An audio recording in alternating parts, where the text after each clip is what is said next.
Pemirsa, tempat karaoke Innovista di kawasan Megamas Manado Minggu dini hari dilalap si jago merah. Dalam peristiwa tersebut, 12 orang tewas dan 58 orang lainnya masih dalam perawatan intensif di sejumlah rumah sakit di kota Manado.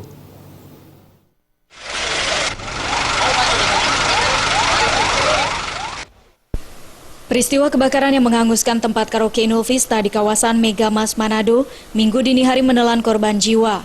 Sebanyak kurang lebih 70 orang yang terjebak di dalam ruangan tempat karaoke, 12 diantaranya tewas karena terkepung asap.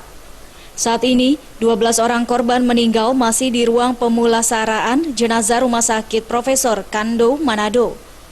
Para keluarga korban yang datang tak kuasa menahan tangis dan kesedihan yang mendalam. Dari 12 pengunjung tempat karaoke yang tewas, sudah 9 orang yang berhasil diidentifikasi oleh pihak DVI Polda Sulut dan dokter forensik Rumah Sakit Prof. Kando Malalayang. Sementara itu 3 jenazah diantaranya belum berhasil teridentifikasi.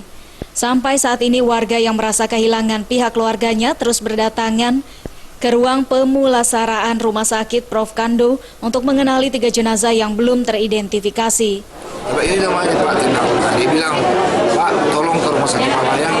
Itu anak, dia bilang ada musibah apa, kejadian celaka apa. Dia bilang celaka apa, dia bilang Inul terbakar, karaoke Inul terbakar. Tapi kemudian dia bilang, Pak mohon maaf Pak, jangan ini, anaknya udah lewat.